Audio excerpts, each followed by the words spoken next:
Oui, on sait qu'on va voyager dans le temps, un voyage ludique ce matin, je crois. Oui, c'est un peu mon qui est qui à moi. Vous vous souvenez de ce jeu? Marie-Ange Nardi, non? Bah oui, qui est Marie-Ange qui? Moi, Nardi, j'adorais ce jeu. Je vous passe 2 archives très courtes et vous devez les reconnaître. D'accord. Tous les deux ont un point commun, ils sont tous nés le 17 février. Vous êtes prêts? Oui. Ouais. On y va. Tu t'entraînes combien de temps par jour? 5 à 6 heures par jour à peu près. Et tu vas en faire ton métier? Oui, quand même. Ouais. Enfin, essayer d'aller au plus haut niveau, faire des spectacles. Oh, mais il se ressemble, il est Philippe trop Candeloro. mignon. 15 ans. 15 ans seulement, Philippe Candeloro. Il fête aujourd'hui ses 50 ans. Le deuxième à souffler ses bougies, c'est lui. Considérez-vous vraiment Camille comme une artiste capable, une professionnelle?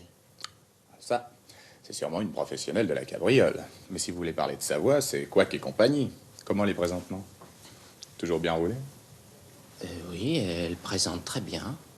Je ne l'ai pas reconnu, moi. André Julien- Dussolier. André Dussolier, c'est vrai qu'il ressemble à Saint-Laurent. Ouais, moi, je pense Yves Saint-Laurent. Il avait seulement 26 ans sur le tournage d'une fille belle comme toi de François Truffaut.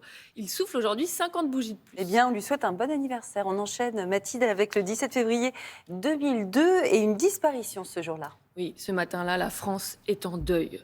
Après 6 siècles d'omniprésence, le franc est mort. Et pour son enterrement, une cérémonie de dingo était organisée à Bercy. Une fin en fanfare. Sur l'air de l'hymne à la joie, l'hymne européen, le franc disparaît après 6 siècles d'existence. Un spectacle pyrotechnique organisé dans la grande cour d'honneur du ministère des Finances, un enterrement symbolique de moins de 2 minutes. Voilà, 2 minutes pour dire au revoir à 6 siècles d'histoire, c'est assez rapide vite comme fait, hein. Oui. Vous imaginez ce qui nous attend, dis donc. 17 février 82 et une étude qui a retenu votre attention pour poursuivre. Pourquoi? Oui, parce qu'elle fait une révélation fracassante sur les hommes et leurs cravates. C'est très sérieux, oui, à tel point qu'elle a le droit à un reportage dans le 20h. Regardez. Ce geste quotidien que des millions d'hommes font tous les matins avant de devenir des hommes publics est, toujours pour les psychologues munichois, des plus révélateurs sur leur vie privée. Ainsi, la cravate courte et nouée de manière épaisse, à droite, dénote l'homme qui est ou se veut super viril. Celui de gauche, à cravate longue et mince, aurait des problèmes de timidité avec les dames. Si le nœud est nonchalant et peu serré, il s'agit de quelqu'un d'intellectuellement souple, un peu vif et sûr de lui.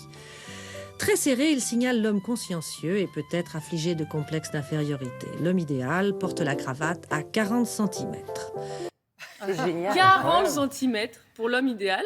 Dans le reportage, on apprenait donc que porter une cravate permettrait de mieux réussir un entretien professionnel et un rendez-vous amoureux.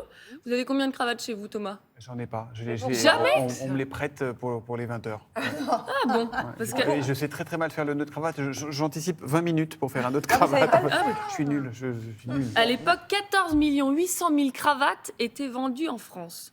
Et depuis, qu'est-ce qui s'est passé, Mathilde? Eh bien, la cravate va mal. Ah bon? Oui, même à l'Assemblée, la cravate n'est plus obligatoire depuis le 2017. De 3 millions de cravates achetées en France en 2012, le chiffre est tombé à 1,5 million en 2019. Alors, il y a eu la mode du nœud papillon, Ouais. mais c'est pas lui le responsable. C'est qui? Mais non, le vrai responsable, c'est le Casual Friday. Vous savez, la tenue des contracts du vendredi. Qui se... la cravate. Voilà, qui se porte maintenant toute la semaine.